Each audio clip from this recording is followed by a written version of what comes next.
Hello students, I am Dr. Parul Singh, Assistant Professor Sociology, Government Arts Girls College Kota. और हम कर रहे थे आपका बीए फर्स्ट ईयर का पेपर 2 और समाजशास्त्र विषय society in India, Bharatiya Samaj. और इसमें हमने शुरू किया था टॉपिक वर्णा सिस्टम और इसके अर्थ हमने देख लिए थे। इसके अतिरिक्त सामाजिक स्तरीकरण की व्यवस्था जो कि गुण एवं कर्म पर आधारित होती है और समाज का 4 वर्गों के रूप में कार्यात्मक विभाजन जिसे ब्राह्मण, क्षत्रिय, वैश्य और शूद्र के रूप में जाना जाता है, इसको वर्ण कहा जाता है। इसके लिए आप यदि डिटेल में आपको देखना है इसको तो उसके लिए आपको लास्ट वीडियो देखना होगा। वर्ण व्यवस्था की उत्पत्ति के कौन कौन से सिद्धांत हैं इसकी हमने बात की थी और उनको डिटेल में हमने डिस्कस किया था। विभिन्न वर्णों के कर्तव्य कौन कौन से हैं, ब्राह्मण धर्म, क्षत्रिय धर्म, वैश्य धर्म और शूद्र धर्म क्या माने गए हैं, इसकी हमने बात कर ली थी।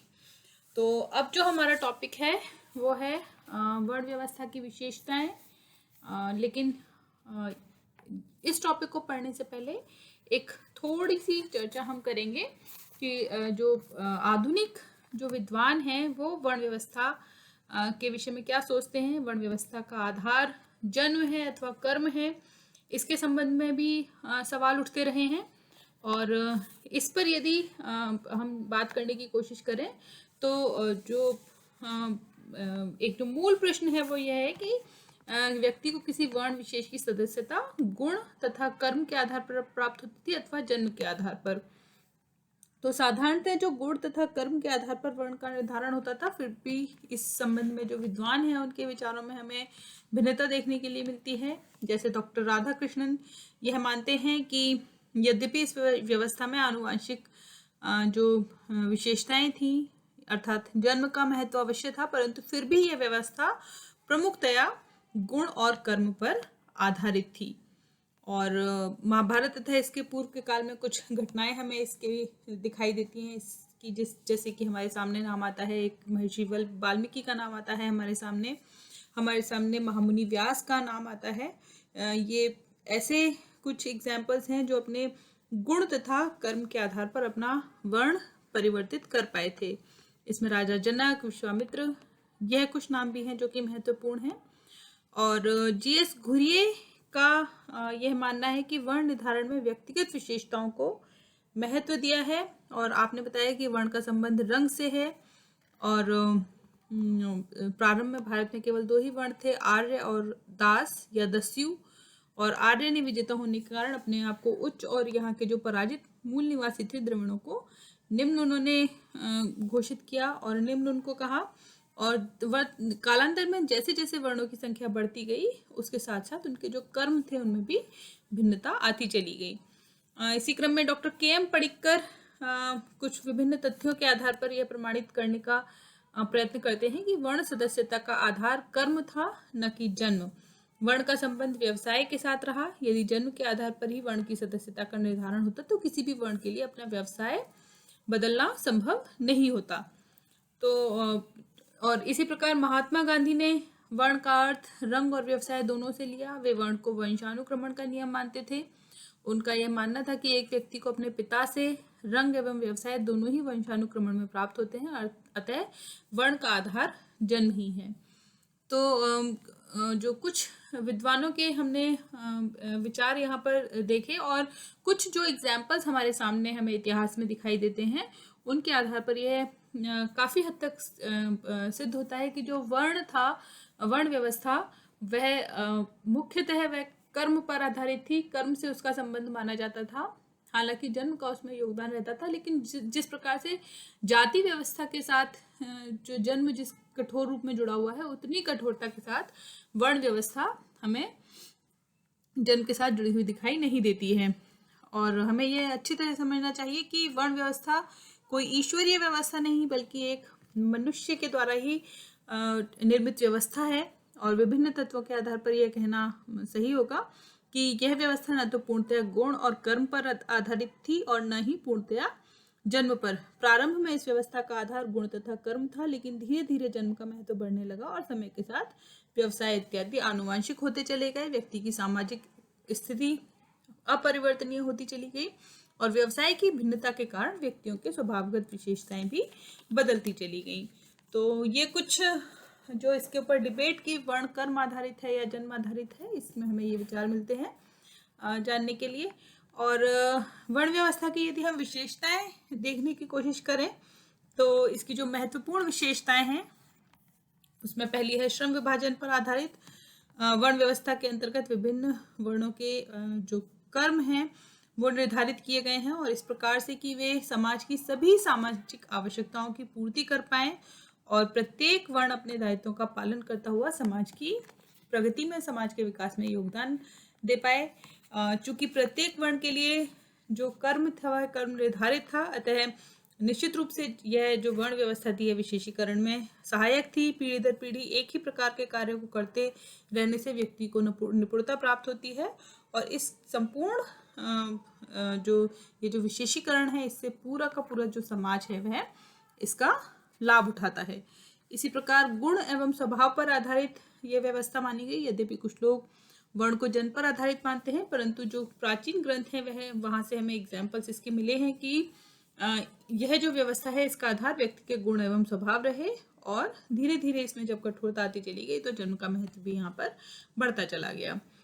शक्ति और अधिकारों का निश्चित वितरण हमें इसके माध्यम से दिखाई देता है। किसी प्रकार के डिस्प्यूट से बचने के लिए, अनावश्यक प्रकार की झगड़ों से, क्लेशों से बचने के लिए जो प्रत्येक वर्ण थे उनके अधिकार निर्धारित कर दिए गए, उनकी शक्तियां निर्धारित कर दी गई और उन अधिकारों और शक्तियों के अनुरूप ही उनको अपना कर्म करना होता था। कौन सा वर्ण किस कार्य को करेगा, किस वर्ण का कौन सदस्य होगा, यह व्यक्ति के गुण स्वभाव पर निर्भर करता है और धीरे धीरे जो विभिन्न वर्णों में शक्ति एवं अधिकार की दृष्टि से एक निश्चित संस्तरण हमें दिखाई देने लगा और जिसने एक वर्ण को दूसरे वर्ण से ऊंचा और नीचा मानने में भी योगदान दिया।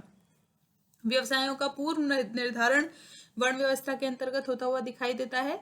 प्रत्येक व्यक्ति को अपने वर्ण से संबंधित व्यवसाय को अपनाने की ही आज्ञा दी गई और व्यक्ति के व्यवसाय का निर्धारण उसके वर्ण विशेष की सदस्यता के आधार पर ही होने लगा।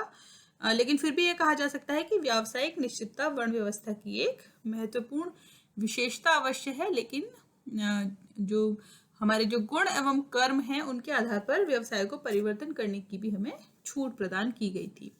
गुणात्मक प्रेरणा की जो विशेषता है वह हमें वर्ण व्यवस्था में देखने के लिए मिलती है। इसने व्यक्तियों को अपने वर्ण धर्म का पालन करने की विशेष प्रेरणा प्रदान की और जो व्यक्ति अपने वर्ण धर्म का पालन करे उसे इस जीवन में तो उच्च स्थान प्राप्त होगा ही, उसके साथ ही आगामी जीवन में भी इसका फल निश्चित रूप से मिलेगा। और इस प्रेरणा ने व्यक्तियों को कर्तव्य पालन के लिए विशेष रूप से प्रोत्साहित किया। वर्ण व्यवस्था ने आध्यात्मिकता, चूंकि भारतीय संस्कृति की एक महत्वपूर्ण विशेषता है और वर्ण व्यवस्था ने भी आध्यात्मिकता पर विशेष जोर दिया है। प्रत्येक व्यक्ति अपने दायित्व को निर्वाह को अपना कर्तव्य समझे और अनावश्यक व्यक्तिगत स्वतंत्रता सामाजिक संघर्षों को चूंकि बढ़ाने में योगदान देती है। अतः यही कारण है कि वर्ण व्यवस्था के अंतर्गत वर्ण धर्म का निर्धारण इस प्रकार से किया गया कि प्रत्येक व्यक्ति स्वधर्म के पालन को सबसे अधिक महत्व दे और वर्ण व्यवस्था में सामूहिक कल्याण के साथ साथ व्यक्तिगत आकांक्षाओं की पूर्ति का भी पूरा ध्यान रखा गया। वर्ण व्यवस्था कर्म एवं पुनर्जन्म के सिद्धांत पर बल देती है और विभिन्न व्यक्ति अपनी अपनी सामाजिक स्थिति से संतुष्ट रहें, उसके अनुरूप अपने कर्तव्यों का पालन करते रहें, इसलिए इसके साथ कर्म और पुनर्जन्म का सिद्धांत जोड़ दिया गया। और ऐसा करने से जो व्यक्ति है उसको अपनी सामाजिक स्थिति के प्रति संतुष्ट रहने और अपने दायित्वों को ठीक प्रकार से निर्वाह करने की जो प्रेरणा है वह प्रदान की गई। तो ये कुछ विशेषताएं हमें देखने के लिए मिलती हैं वर्ण व्यवस्था की। और इसके साथ ही जो वर्ण व्यवस्था है इसका चूंकि समाजशास्त्र के विद्यार्थी हैं तो जो इसका समाजशास्त्रीय महत्व है वर्ण व्यवस्था का यह जानना आवश्यक है। तो जो वर्ण व्यवस्था है वो आदर्शात्मक समाज का निर्माण करती है, व्यक्ति को आदर्श रूप में सामाजिक दायित्व के निर्वाह की प्रेरणा देती है और सहयोग का जीवन मार्ग सबसे उत्तम मार्ग है। वर्ण व्यवस्था समाज को प्रतिस्पर्धा से दूर रखती है। व्यक्ति को इस प्रकार इसमें नियंत्रित किया गया है कि वह हर कार्य को कर्तव्य मानकर करता रहे और इस प्रकार उसे असफलता नहीं होगी, निराशा नहीं होगी, संघर्षों से दूर रहेगा। और इसमें जो कर्तव्यों का निर्धारण है वह इस प्रकार है कि व्यक्ति के कर्तव्य संपादन के मार्ग में एक दूसरे का कम से कम हस्तक्षेप हो सके। जीवन का अंतिम लक्ष्य जिसे हम मोक्ष के नाम से जानते हैं, और अभी जब हम पुरुषार्थ पढ़ेंगे वहाँ हम इसे डिटेल में पढ़ेंगे। तो जो जीवन का अंतिम लक्ष्य है मोक्ष, उसकी प्राप्ति में वर्ण व्यवस्था सहायक है। और चूंकि वर्ण व्यवस्था धर्म को आधार मानकर जीवन के जो उच्चतम और अंतिम लक्ष्य है उसको प्राप्त करने में सहायता प्रदान करती है। यह केवल समाज के कार्यों को भली प्रकार से संपादित कर और उसे संगठित करने की व्यवस्था में ही नहीं, बल्कि उच्च मानवीय लक्ष्यों को प्राप्त किया जा सकता है हमें वर्ण व्यवस्था के माध्यम से, अपने कर्तव्यों के पालन से। तो यही कारण है कि जो हमारे समाज में मानवीयता का जो गुण है उसको सर्वाधिक वह गुण सर्वाधिक विकसित हुआ है, और उसके आधार पर सर्वाधिक कार्य किए गए हैं। इसी प्रकार श्रम विभाजन एवं विशेषीकरण में सहायक है। वर्ण व्यवस्था एक आदर्श श्रम विभाजन और विशेषीकरण प्रस्तुत करती है। इसके माध्यम से समाज में इस प्रकार से श्रम विभाजन किया गया कि सर्वांगीण प्रगति हो सके, सभी कार्य समाज के संपादित हो सके, और एक दूसरे के कर्तव्य में न हस्तक्षेप हो, न ही अवरोध हो किसी प्रकार का। और अतः व्यावहारिक रूप से वर्ण व्यवस्था श्रम विभाजन को एक आदर्श रूप में सभी के समक्ष प्रस्तुत करती है।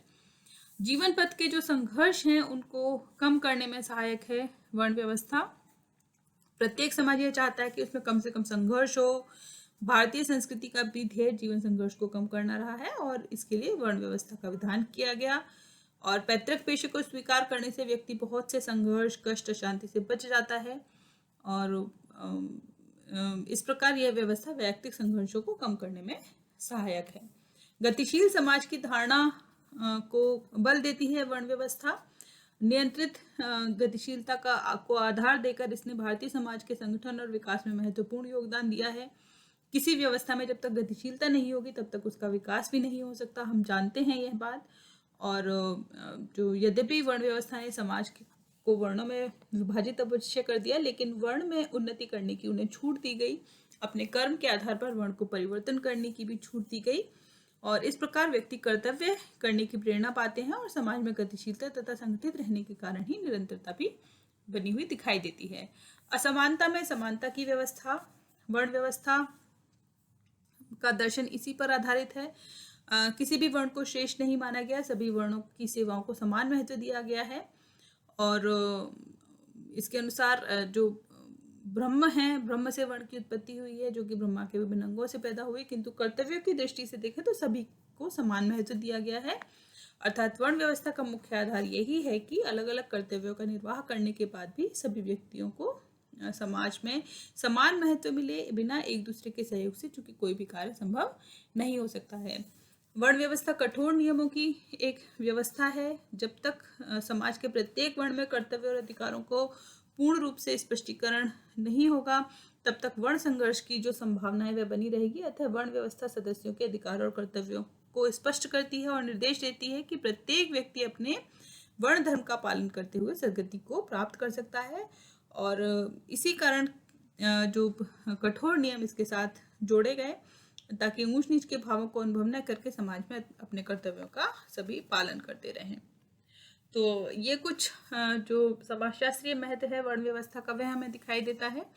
और वर्ण व्यवस्था के अध्ययन के पश्चात बिल्कुल हम ये कह सकते हैं कि वर्ण व्यवस्था समाज के लिए एक आदर्श व्यवस्था रही है, और आश्रम व्यवस्था के साथ ही वर्णाश्रम धर्म के रूप में भारतीय समाज को एक सुदृढ़ आधार प्रदान किया गया है। तो आज की क्लास के लिए इतना ही, और इससे आगे का हम नेक्स्ट क्लास में करेंगे। Thank you.